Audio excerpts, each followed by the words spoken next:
열왕기하 10장 1절. 아합의 아들 70명이 사마리아에 있는지라 예후가 편지들을 써서 사마리아에 보내서 이스라엘 귀족들 곧 장로들과 아합의 여러 아들을 교육하는 자들에게 전하니 일렀으되 7절. 편지가 그들에게 이르매 그들이 왕자 70명을 붙잡아 죽이고 그들의 머리를 광주리에 담아 이스라엘 예후에게로 보내니라. 13절. 예후가 유다의 왕 아하시야의 형제들을 만나 묻되 너희는 누구냐 하니 대답하되 우리는 아하시야의 형제라. 이제 왕자들과 태후의 아들들에게 문안하러 내려가노라 하는지라. 이르되 사로잡으라 하매 곧 사로잡아 목자가 양털 깎는 집 웅덩이 곁에서 죽이니 42명이 하나도 남지 아니하였더라. 15절. 예후가 거기에서 떠나가다가 자기를 맞이하러 오는 레갑의 아들 여호나답을 만난지라. 그의 안부를 묻고 그에게 이르되 내 마음이 너 마음을 향하여 진실함과 같이 너 마음도 진실하냐 하니 여호나답이 대답하되 그러하니이다. 이르되 그러면 나와 손을 잡자. 손을 잡으니 예후가 끌어 병거에 올리며 18절. 예후가 뭇 백성을 모으고 그들에게 이르되 아합은 바알을 조금 섬겼으나 예후는 많이 섬기리라. 23절.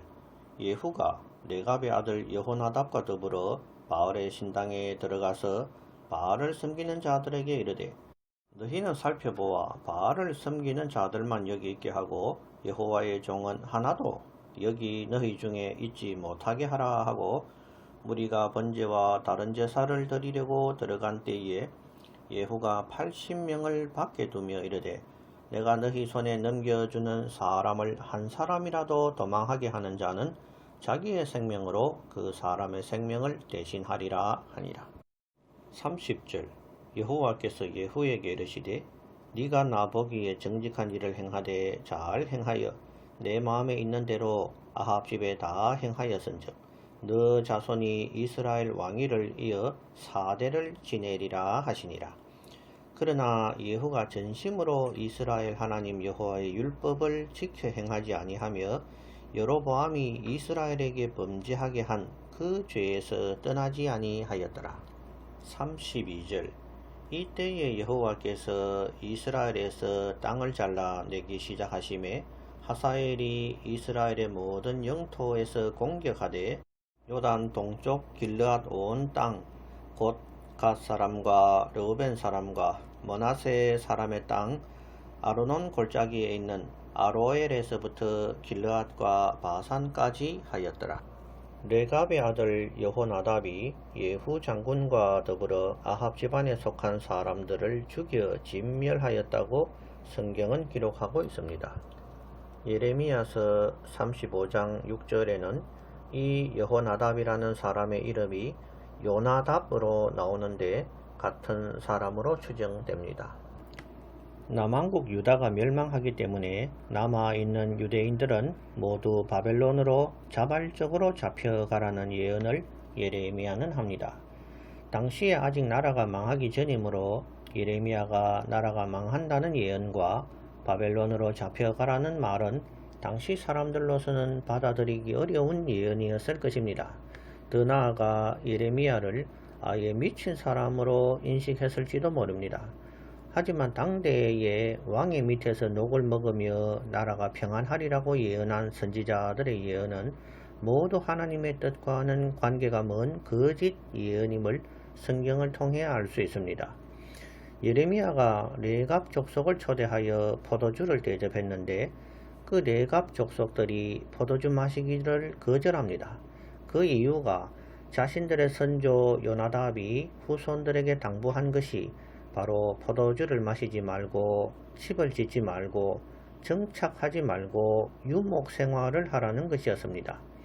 이 장면에서 하나님이 하시는 말씀이 레갑 족속은 그 선조의 유언을 생명처럼 소중히 준행하는데 이스라엘 나의 택한 민족은 모세를 통하여 율법을 내리고 여러 선지자들을 통하여 하나님의 뜻을 분명히 밝혔음에도 불구하고 어찌 그리 하나님인 나를 거스르고 우상의 길로 빠져들 수 있느냐 하는 하나님의 속상하신 말씀입니다. 선조의 유언을 소중히 지킨 신실한 레갑 족속에 대해서 하나님은 내 앞에서 설 자가 끊어지지 않겠다고 말씀하셨습니다. 오늘날 한국의 교인들은 하나님의 말씀과 교훈에 바로 서 있는지 의심이 듭니다. 모세를 통한 하나님의 말씀은 매 7년에 한 번씩이라도 율법을 남녀노소 유치까지 모아놓고 낭독하여 들려주라고 하였습니다. 그런데 여호수아 이후 에스라가 바벨론에서 포로 귀환하기까지 율법을 읽어주라는 이 하나님의 명령을 지키지 않았습니다. 그로 인해 하나님의 뜻을 모르고 자기 마음에 드는 대로 우상의 길로 빠져간 것입니다. 그러면 오늘날은 교회에서 성경을 읽어줍니까? 아니면 스스로 손에 있는 성경을 읽습니까? 요절 서너 구절은 평생을 들어도 성경은 조합이 되지 않습니다. 선지서 속에서 하시는 하나님의 말씀은 내가 너희 절기를 미워하고 너희 수양의 기름을 싫어한다고 말씀하고 있습니다. 그 칠례로 예배만 드리는 것은 싫어한다는 뜻입니다. 교회의 건물은 화려해지고 그 안에 사람의 수는 많을지 몰라도 하나님은 진정으로 예배하는 자를 찾으신다고 말씀하고 있습니다. 얼마나 적고 없으면 찾는다고 말씀하시겠습니까? 하나님께서 목사들에게 원하시는 것은 세상 이야기나 웅변적인 설교가 아니라 바로 하나님의 말씀인 성경 66권을 쉽게 전하는 일이라고 봅니다. 들을 귀가 있는 요시야 왕은 서기관 사반이 그냥 읽으며 들려주는 말씀만을 듣고 옷을 찢었습니다. 모세에게 르우벤 지파, 갓 지파, 므낫세 반 지파가 헤스본 왕 시혼과 바산 왕 옥의 영토였던 요단 동편 땅을 자기들에게 달라고 하여 강권함으로 받아냅니다. 그러나 하나님의 약속의 땅은 요단 동편이 아니라 요단 서편의 가나안 땅이었습니다. 이처럼 하나님께 강권하여 받아낸 요단 동편 땅은 예후 때에 와서 하나님이 이스라엘을 찢으심에 아람 왕 하사엘이 그 사방을 치되 요단 동편 길앗 온 땅, 곧 르우벤 지파, 갓 지파, 므낫세 반 지파의 땅, 아르논 골짜기에 있는 아로엘에서부터 길르앗과 바산까지라고 열왕기하서 10장 32절에서 35절에 기록되어 있습니다. 즉 북왕국의 예후 때에 와서 요단 동편 땅은 모두 잃어버리게 된 것이지요. 하나님께 졸라서 강권하여 받은 복처럼 보이는 것들은 실상은 복이 아니라 재앙일 수가 있습니다. 하나님이 주시는 고난도 나에게 훗날 복일 수가 있으며 하나님으로부터 억지로 받은 것은 이후에 재앙일 수가 있는 것입니다.